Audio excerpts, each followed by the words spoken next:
me suis fait attraper par Sophie avant de commencer, et donc j'ai commencé à discuter avec elle, mais j'ai essayé de vous remettre ce que je pense en perspective. Donc, moi j'ai voulu, on a créé ici, après que j'ai réfléchi à la situation de l'alerte et de la veille, quand j'avais été chargé par le ministre de la Santé et le ministre de la Recherche, il y a 13 ans, de réfléchir sur les alertes en maladies infectieuses à l'occasion de la Xème crise déjà, qui était celle du bioterrorisme, qui d'ailleurs n'a tué personne non plus. Et donc j'avais mis les choses en perspective. Le bioterrorisme, c'est une histoire américano-américaine. Le bioterrorisme, c'est une histoire américano-américaine de l'officier qui développait les armes dans Fort Detrick pour les États-Unis. Quand son laboratoire a fermé, il a emporté les souches de Bacillus anthracis, et après le 11 septembre, il a pété les plombs. C'est l'officier américain qui avait développé les armes qui les a envoyées aux Américains qui ont fait ça. Ils le savaient très bien, au bout de 3 mois, ils savaient, mais ils ne l'ont jamais dit, parce que ça rentrait dans une espèce de... Et on a dépensé 40 milliards de dollars pour l'instant dans le monde à cause de quelque chose qui était une bêtise de gestion de l'armée américaine et rien d'autre. Y compris nous, on est empoisonnés au quotidien à cause de ça, parce que personne n'a osé revenir sur le fait que c'était une bêtise. On savait ça très bien, moi je connais les types qui ont séquencé ça, au bout de 3 mois, ils savaient très bien que c'était la souche de l'armée américaine qui avait été envoyée aux politiques et aux journalistes américains. Donc, c'est à propos de cette alerte-là, et j'avais demandé au ministre de ne pas me focaliser sur le terrorisme, mais sur les crises en maladies infectieuses, parce que je voyais bien que ces crises qui se multipliaient, qui faisaient long feu, et qui n'entraînaient pas une structuration de la veille et de la réponse qui soit plus calme, qui empêche d'avoir des réactions extrêmes, et qui permettent de mailler le territoire. C'est à partir de ça que j'avais proposé en 2002 de créer des infectiopoles, qu'on a fini par créer ici, parce que les choses ont pas été bonnes. Donc, nous, ça nous intéresse à chaque fois qu'il y a une émotion de cette nature-là, de regarder ce que dans nos données et dans les données disponibles confirme cette émotion ou l'infirme. Et donc, il faut faire la différence, nous, une différence très importante. Moi, en général, je ne crois pas aux prédictions. Ma vie ne m'a pas amené à croire. Toutes les prédictions que j'ai vues d'épidémies ont toutes été fausses. Mais il s'est développé des épidémies colossales dont vous n'avez pas parlé, dont personne n'a parlé, parce qu'elles n'ont pas eu la résonance dans la population en général qu'ont eu les autres. Donc, si vous voulez, je vous en dirai plus sur ces épidémies, mais il y a des vraies épidémies qui ont tué des milliers de personnes en Europe, et on ne parlait jamais. Donc, ça nous intéresse, nous, de remettre toujours en perspective la réalité, pas quelque chose qui est bâti avec des hypothèses et des multiplications de ratios tirés de droite ou de gauche, mais des données réelles, tangibles, pratiques. Et donc, pour ce faire, on a créé, nous, un observatoire qui est unique en France, où on surveille toutes les bactéries, tout ce qui sort, tout ce qui émerge, toutes les résistances. Et encore une fois, on est ici à Marseille plus particulièrement compétent dans ce domaine, puisque, je vous rappelle, moi je suis rédacteur en chef du journal européen de maladies infectieuses, c'est la Clinical Microbiology Infection. Jean-Marc Paulin est le rédacteur en chef du journal européen sur les antibiotiques, qui s'appelle International Journal of Antibiothérapie, et Michel Rancourt est rédacteur en chef du nouveau journal de la Société européenne de maladies infectieuses, qui s'appelle New Microbial Infection. Donc je peux vous dire qu'on voit tout passer, tous les articles. Et je peux vous dire que les articles de modélisation, le rapport dont on parlait, on les met à la vérité. On y prend. Le rapport qui est sorti récemment, c'est une modélisation. Oui, c'est des déductions faites de multiplication de ratios qui sont pris dans différentes sources, si vous voulez. C'est pas de la constatation de phénomènes existants. Donc c'est pas ce que nous faisons. Donc ce qu'on vous a transmis ici, c'est des données qui sont avec des chiffres. Excusez, c'est des chiffres, c'est pas. Et les chiffres, moi je ne joue pas au mythe parade du plus grand nombre de morts. Je sais que c'est à la mode. Donc toutes les semaines, vous avez celui qui travaille sur un domaine qui me dit moi j'ai 100 000 morts, moi j'ai 1 million de morts, moi j'en ai 2 millions, moi j'ai... Mais en réalité, si vous faites la somme de ça en France, il y a 10 fois plus de morts que ce qu'on en trouve pour de bon. Donc il y a 500 000 morts en France. Et si vous suivez tout ce qu'il y a entre la pollution, le tabac, à la fin, vous vous retrouvez avec 5 millions de morts. Donc il y a un problème.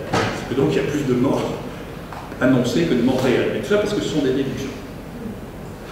Et donc chacun pense que son domaine est le domaine qui tue le plus et qui a besoin de subventions, le besoin de plus d'intérêt, le besoin de... Oui.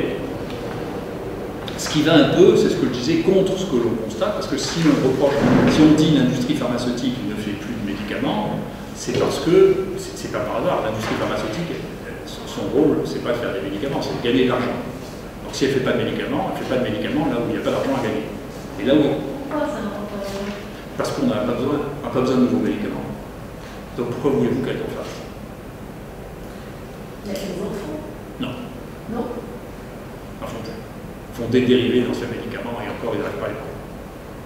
Alors, ce qui motive ces experts dans leur rapport, c'est quoi? Parce que ça, je n'ai pas compris. Pardon? Ce qui motive ces experts dans leur rapport, en fait, c'est de se montrer aussi alarmiste. Ah, mais non, mais je pense que si vous voulez, je n'ai pas de carte, mais sinon je vous ferai un tour de carte pour vous expliquer. Si vous voulez, quand vous êtes sûr du résultat, si vous voulez, c'est une chose qui est très très connue dans les sciences, dans l'histoire des sciences, vous ne gardez que les éléments qui vont dans votre conviction. Donc si vous regardez, c'est ce que je vous ai mis sur ce tableau. Moi, depuis, il se trouve qu'il faut bien qu'il y ait des bénéfices à vieillir. Moi, il y a 40 ans, ce qui terrifiait les gens, c'était Serratia. Serratia allait tuer tout le monde, donc il y avait la même alerte que maintenant. C'est peut-être pour ça que je suis immunisé, je suis mitridatisé avec les alertes dramatiques. Donc, Serratia, S-E-2-R-A-T-I-A. Donc c'était celle-là qui nous disait, on nous disait, il y a 40 ans, ça va tuer tout le monde, déjà c'est Serratia. Et puis Serratia a disparu, on ne sait même pas pourquoi elle a disparu. Et d'ailleurs, les peu qu'on ait, elles sont toutes sensibles. C'est plus Serratia. Et puis, il y a eu des flux, comme ça, si vous voulez, d'épidémies qu'on comprend très mal. Hein, parce que pourquoi est-ce qu'une bactérie s'implante, monte, on ne sait absolument pas. Pourquoi il y en a qui sont plus résistants là, il y a les résistances sont beaucoup plus importantes dans le sud, actuellement, pour ceux, on peut le voir, c'est celles qui inquiètent les gens, qui mobilisent les gens, c'est celles qui sont résistants à l'imipenem. Il y en a plus dans le sud sans qu'on sache pourquoi. Nous, on a trouvé, avec Jean-Marc, des enzymes de résistance de ça dans des poux collectés dans un village au Sénégal où il n'y a pas d'électricité. Ce n'est pas les antibiotiques qui ont ça, c'est qu'il y a ces enzymes existent naturellement et dans certaines conditions, ils sont sélectionnés par quelque chose d'autre. Donc c'est complexe. Tout ça, si vous voulez, c'est de la complexité. Mais l'autre part de la complexité, la bonne nouvelle, c'est que la plupart du temps, les résistances ne sont pas les résistances qui ne sont pas naturelles, qui ne sont pas connues, qui n'étaient pas connues avant qu'on les voit apparaître, sont rarement bénéfiques pour la bactérie. Et que donc, très souvent, les bactéries qui sont résistantes sont moins virulentes que les bactéries qui sont sensibles. Et ça, c'est connu depuis un certain nombre d'années. C'est ce que je vous disais, nous, la seule qu'on ait eue ici, qui était résistante à tous les antibiotiques qu'on avait testés, encore une fois, il y a d'autres antibiotiques qu'on n'avait pas testés à l'époque qui marchent, et bien le malade avait septicémie à ça, et dans une réanimation à Marseille, il a guéri spontanément sans antibiotiques. On a publié ça. Ensuite, on a pris cette souche, on a montré dans le modèle expérimental que cette souche était moins virulente que la souche qui était sensible. Ouais. Donc, c'est pas aussi simple, mais c'est pas sujet vers le complément. Regardez, les champs de bactéries, elles deviennent résistantes, elles sont plus armées, elles vont vous tuer. C'est pas vrai. Et si vous regardez ces données, ça c'est pas moi, c'est un petit médo qui m'a sorti du PMSI, donc s'il y a une erreur, c'est de sa faute. Elle, c'est son métier de l'informatique, et donc le PMSI, c'est le registre national. Et là-dedans, vous voyez la mortalité pour les mêmes bactéries, vous voyez la mortalité pour les bactéries sensibles et la mortalité pour les bactéries résistantes. Le PMSI, au niveau national, la mortalité est 3 fois plus faible avec les bactéries résistantes qu'avec les bactéries sensibles. Donc si vous prenez ça au premier degré, vous dites que la résistance protège la mortalité. Donc, elle n'entraîne pas une mortalité supplémentaire, pas du tout. Elle n'entraîne pas une mortalité supplémentaire. D'accord?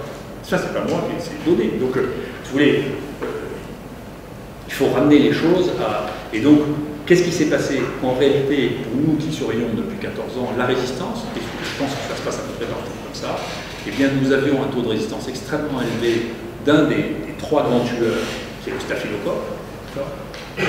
Et cette résistance, vous voyez qu'elle est passée de 33% à 15%. Donc elle a diminué de plus de moitié. Donc ça, c'est vraiment une bonne nouvelle. Parce que le traitement qu'on donnait en échange était un traitement qui posait des problèmes de tolérance pour le septicémie. On a soigné les gens, c'était un traitement un peu plus complexe. Donc celui le plus fréquent des tueurs a une diminution de sa résistance. Que personne, je vous rassure, personne ne va comprendre. On ne sait pas ce qui s'est passé. On ne sait pas pourquoi elle a monté, on ne sait pas pourquoi elle est sortie. Et c'était depuis Oui, vous avez sur le tableau suivant, ici, vous avez les 3 grands tueurs bactériens. Vous voyez, les 3 plus grands tueurs bactériens en France. Hein. C'est Clostridium difficile, les entérocolite. Et ça, ce n'est pas les antibiotiques qui marchent pour ça, bien que ce soit une infection bactérienne. C'est la greffe fécale qui marche. Et ici, on a vraiment été leader dans l'implantation de la greffe fécale en France. Et donc, vous voyez que ça qui tue 1500 personnes par an, ça n'affole personne. Vous entendez jamais parler de ça. Ensuite, vous avez Staphylococcus aureus, Staphylococcus doré et Escherichia coli.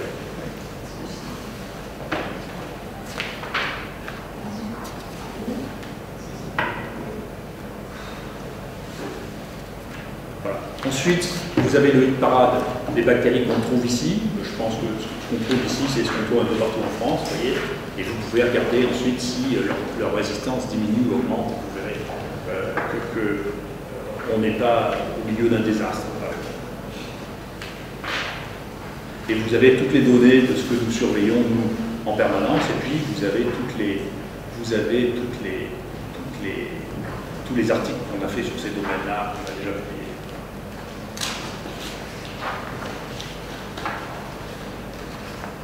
Et ensuite, l'IHU, nous avons fait, nous, pour pouvoir installer une veille et une lutte efficace contre les nouvelles maladies. Donc, ça n'empêche pas, bien entendu, qu'on puisse préparer des molécules actives, si vous voulez, sur des microbes, c'est bien. Nous, on a compris en développement des nouveaux antibiotiques qui auront peut-être une utilité dans les années à venir, mais de dire qu'actuellement on est face à une épidémie de bactéries résistantes qui va tuer 10, 20 ou 100 000 personnes, il n'y a pas de données réelles qui permettent de dire ça maintenant.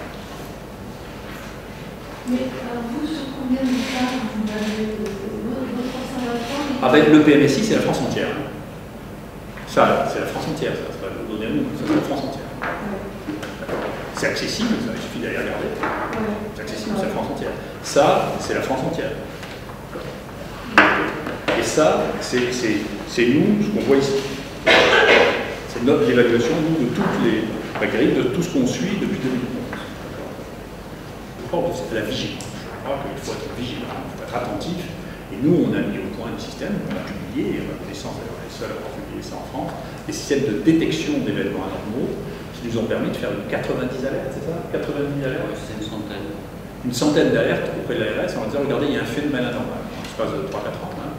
On a dit, écoutez, il y a un phénomène anormal, et dans ces phénomènes anormaux, il y en a à peu près un tiers qui révélait une petite épidémie ou un phénomène anormal qui commençait, etc. Le dernier phénomène anormal qu'on a trouvé, qui est extraordinairement intéressant, comme ça, après je vous parlais comme ça je vous parlais des vraies épidémies, une des épidémies les plus spectaculaires qu'on ait actuellement dans les pays développés, c'est les épidémies d'infection urinaire. On savait, d'infection urinaire. On ne savait pas que les infections urinaires, on ne savait pas, peut-être 10 ou 15 ans, personne n'avait la moindre idée que les infections urinaires étaient des épidémies. Et il apparaît, au moins un certain nombre d'entre elles, sont même pas des épidémies, mais sont des zoonoses, c'est-à-dire des épidémies des animaux, en particulier les poules, les porcs, mais beaucoup les poules, et que cette épidémie chez les poules entraîne avec des clones qui sont vraiment, c'est une épidémie qui infecte des centaines, des milliers de poules, et que ces bactéries qu'on trouve chez les poules, on les retrouve sur leur plume, on les retrouve dans le ventre, etc., eh bien, infectent les humains, et les autres les plus sensibles, c'est-à-dire les femmes en pratique, vont faire de l'infection urinaire avec Escherichia coli, vous connaissez, hein, colibacille, mais nous, on est en train de travailler sur des infections urinaires à un entérocoque. C'est transmissible du poil l'homme après entre les hommes? Non, pas entre l'homme. Après, les gens portent dans leur tube digestif, et ceux qui ont un facteur de risque font une infection urinaire. Mais en Angleterre, jusqu'à 27% de toutes les infections urinaires du pays étaient causées par un clone unique. Donc c'était une épidémie. Vous voyez, ça c'est une épidémie, bien entendu, ça a tué énormément les infections à HH. Donc, et quand vous faites des alertes, c'est suivi les faits, il y a des choses qui sont en place. Nous, on transmet ça, et nous-mêmes, on regarde si on déclenche des alertes par nous-mêmes. On a des capacités épidémiologiques. En particulier, nous, on travaille ici avec les gens qui assurent toute la veille, si vous voulez, de la défense nationale est installée à Marseille. C'est à Sainte-Marthe, c'est le CESPA.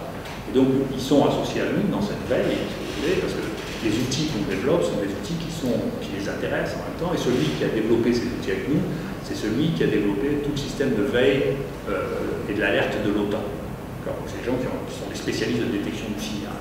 Donc on travaille avec eux, c'est une grosse équipe épidémiologique pour essayer de déterminer ce qu'est la source, ce qui se passe, et puis quand on trouve quelque chose, on publie. On publie beaucoup de choses nous, Donc c'est comme ça qu'on a détecté l'épidémie Clostridium difficile au 27 ici, c'est comme ça. Vous dites, excusez-moi, la bactérie, elle est marquée, la Clostridium difficile. Nous on dit difficile parce que c'est du latin. Page 6. C'est censé être du latin, ça c'est du mot latin de cuisine, enfin, pour ça qu'on lui donne on dit difficile, vous pouvez dire difficile, Clostridium difficile. Non, mais ce que je veux dire, par exemple, on fait une alerte sur le Clostridium difficile, est-ce que ça donne lieu à des mesures Ah oui, oui, ça il y a eu une grosse. Alors, Pierre-Edouard, vous en parlez, c'est lui qui a géré cette épidémie. Oui, on a eu cette grosse épidémie de 2013 à 2015, pour vous donner une ordre d'idée. Il y a eu 145, 150 cas d'infection sur toute la région de Marseille, à Clostridium difficile au 27, qui était un clone très particulier, avec une mortalité, avant qu'on mette en place une mesure spécifique qui est la greffe fécale, une mortalité de l'ordre de 50 à 60%. Et ça, c'est passé complètement inaperçu. Ça nécessite bien sûr la mise en place de mesures très particulières d'isolement, pour éviter, parce que c'est une pathologie, c'est une bactérie très épidémique, très contagieuse, de malade à malade, par l'intermédiaire souvent du personnel, des mains du personnel.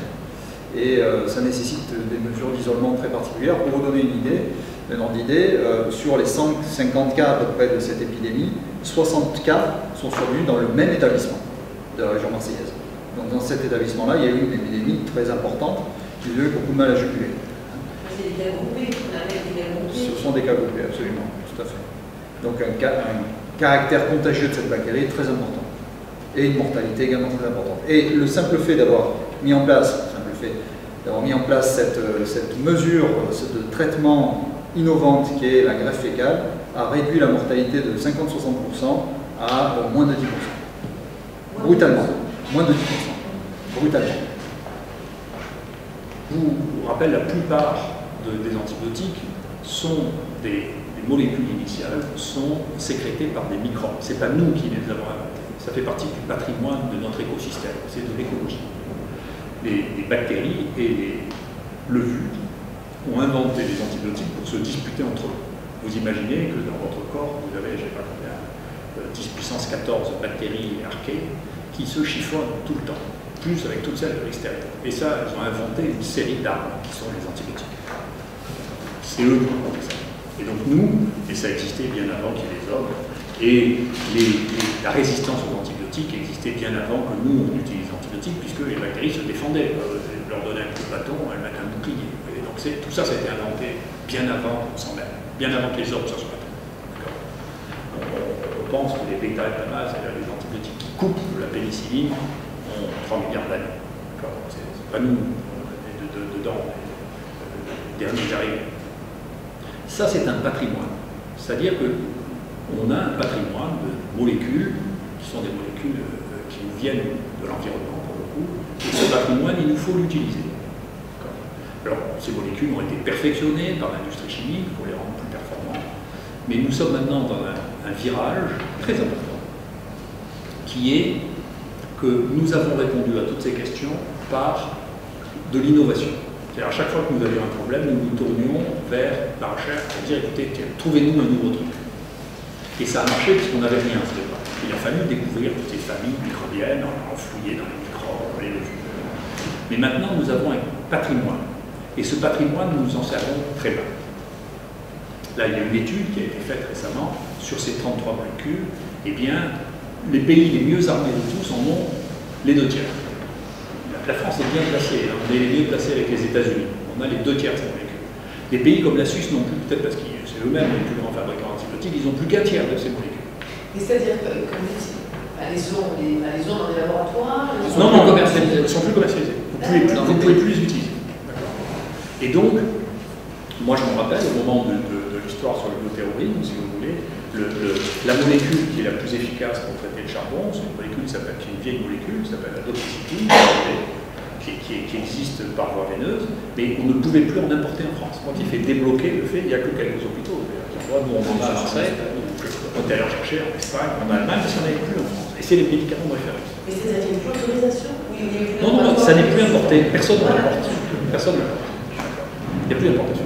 Donc nous, déjà, une chose qu'on voudrait faire ici, dans l'IHU, c'est d'avoir le panel et l'autorisation d'utiliser toutes ces molécules, si besoin est, pour pouvoir répondre à ces questions. Par exemple, on vient de faire un travail qu'on vous a mis aussi, en prenant, vous voyez, les bactéries multirésistantes, qu'on vient de publier, où on a pris ces bactéries multirésistantes, et on a testé les vieux antibiotiques.